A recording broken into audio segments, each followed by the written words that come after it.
They gon' get you in trouble. They gon' get you in trouble.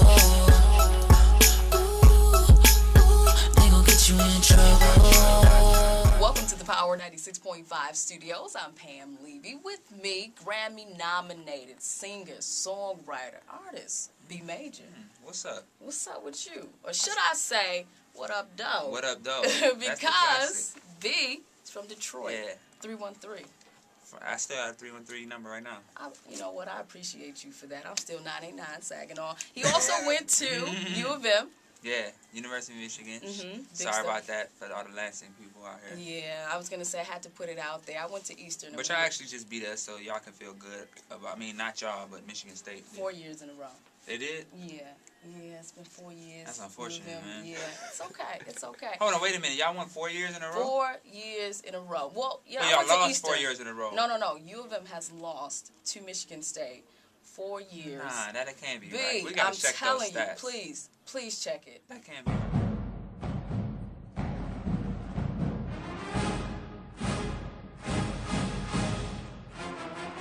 Going on. I know that this is really one of the most asked questions, but I gotta ask you, What's and that? I gotta get it out the way. Your name, Bei Oh, yeah. Maejor. With the spelling, it comes crazy. I spell it Beimaejor, and the B is my name is Brandon, so I always try to make up new styles with everything. So for that part, I was just making up a new style. Okay. And then for the M-A-E, my grandmother who passed, her name was Edna May.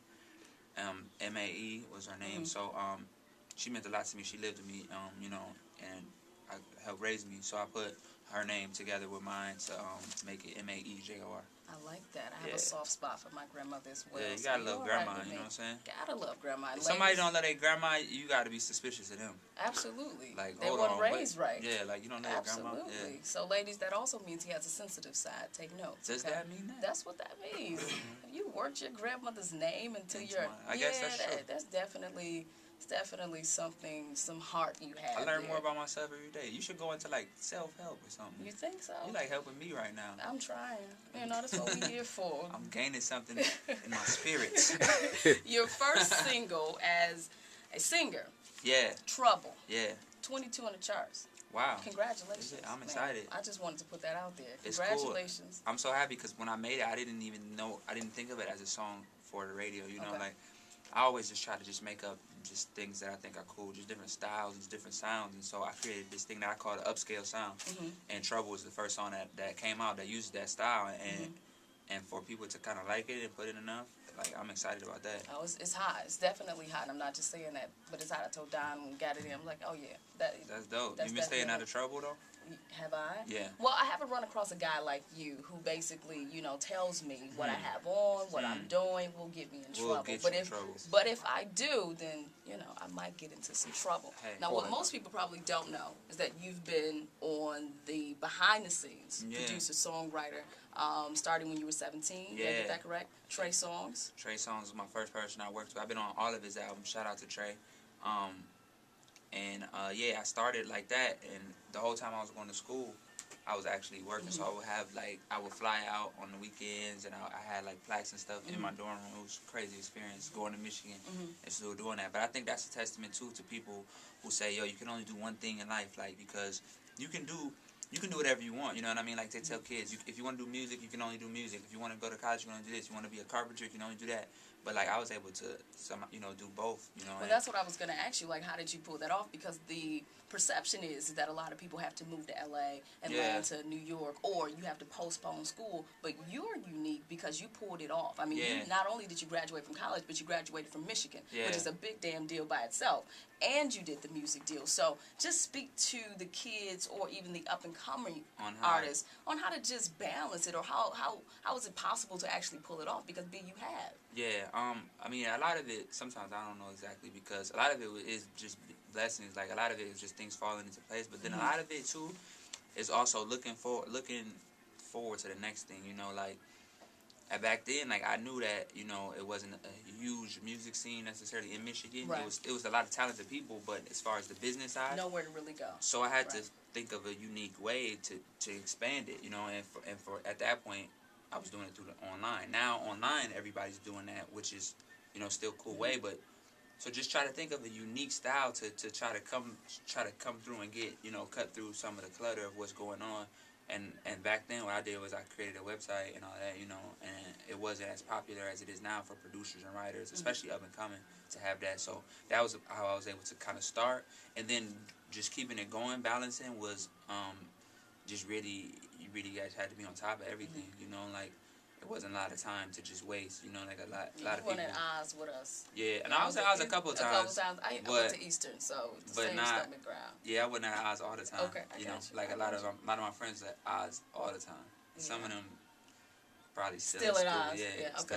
still at Oz. Your style is definitely different. Like you said, you have to find a unique niche for the market. And you've done that. I truly believe it. I was reading when I was reading up on you and someone described your music as hypnotic. And I thought, I could buy into that. Like, That's I do believe that it's hypnotic. I do believe that it's refreshing. But how would you classify your musical style? What type of artist are you?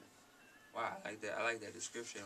No problem. I've always called it upscale. I call it upscale, and it's kind of like the sleek to me. Like a little, kind of sounds a little bit expensive, but it's still got some rough edges on it. Like, you know, like it's not. It's like the hustler in your neighborhood he's still in the neighborhood, but he got on like the new Gucci shoes instead. You know what I'm saying? Because he's doing something to shake it up. So I think that's kind of like my style is like just a little cleaner than, you know, some of the other things, a little bit like high end, you know.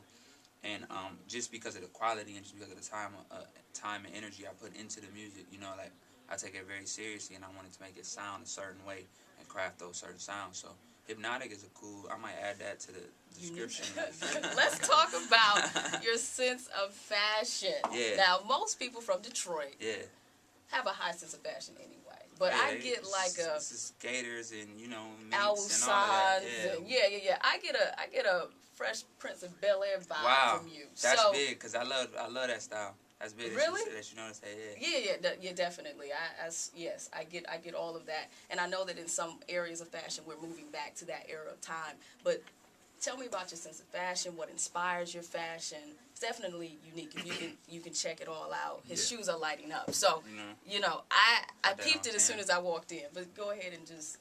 It was funny. Yesterday I was just telling Diesel, he's on the road with us. I was telling him, I was like, man, I don't even know how to describe myself. I was like, I just put on whatever. Like, I really looked at it. I had on this Chanel, like 80s, like vintage Chanel jacket with chains, black and gold, and I had on like some crazy boots, like some tall boots, and then something that didn't match, like some jeans that were like some skateboarding, but it just came together in a cool way. And I just think that's just.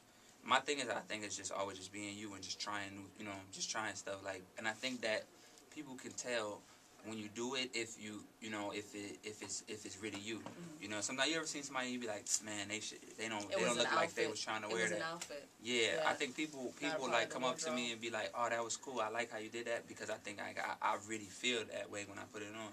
So I just try to just make sure I just do it how I feel. You know? Inspiration from all over. All over. And somehow it works. I put on some skateboarding clothes, some dress clothes with some street stuff. You know what I'm saying? Just mix it all up and just find something that you just feel like is cool. But lately I've been into a lot of different patterns, and I've been into like a lot of different like patterns that wouldn't necessarily go together.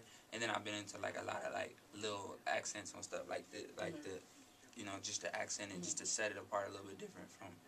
Whatever. I believe that how an artist dresses says a lot about their music. Wow. I truly do. So with that, what do you think your fashion style says about the type of music you are going to give us in the upcoming years? Think about it. When you really think about it, think about all the artists you think of and relate their music to their style. There's definitely some type of correlation. Well, absolutely. And after I just described it, it made me see how even more that's a good question, because thinking about all the different styles I just told you in terms of fashion, but it comes together to form Bei Maejor style, is what I do with music too, because I grew up listening to, you know, my mom is from Jamaica, so reggae was a big influence. So you got the colors, yeah, the patterns, all of that stuff, and then even just the music styles too. Like my dad was listening to a lot of soul music, and then like and then I got into the hip hop kind of thing too, growing up, and then into dance and electronic and country. So I think that it comes together to form a style of music that is equally unique as the fashion. You know what I mean? So I think that all of those styles coming together forms a certain style in fashion as well as in music. So my style of music is kind of a collaboration of a lot of different things, and it comes together to form my own style. Okay. Tell us what's next. What are you working on? I'm working on my album. It's coming out next year, 2012. Okay. Just really taking time to craft it, getting like all of the features and different things put back, lined up correctly. And I just put out my free I'm a mixtape on BeiMaejor.com, BeiMaejor.com. If you wanna download it, it really helped me to get a lot of people to kind of hear some of my music because I haven't put nothing out. Okay. So and I'm also still working, writing, and producing for people. Bei Maejor's new single that just came out. I've been working with Justin Bieber on his new stuff. That kid is amazing. I've been working with a lot of cool people. Well, you have worked with a lot of people. Yeah. I mean, with your 2 Grammy nominations, Yeah. you are well respected songwriter, producer, and we look forward to what's happening with you now as an artist. How can people stay connected to you? Just run it down. Cool, yeah. My website is BeiMaejor.com, BeiMaejor.com. Twitter is @BeiMaejor, BeiMaejor. Facebook.com/BeiMaejor, BeiMaejor. YouTube is BeiMaejor. It's all my videos. I got all types of crazy, unique stuff that I made up on there too. Okay, cool. Well, we thank you for giving us some time in Lansing, stopping by, showing us some love, and we wish you the best, man. And I think that you are definitely heading in the right direction. Thank you. Gotcha. Thank you for tuning in. This is Power 96.5. They gon' get you in trouble.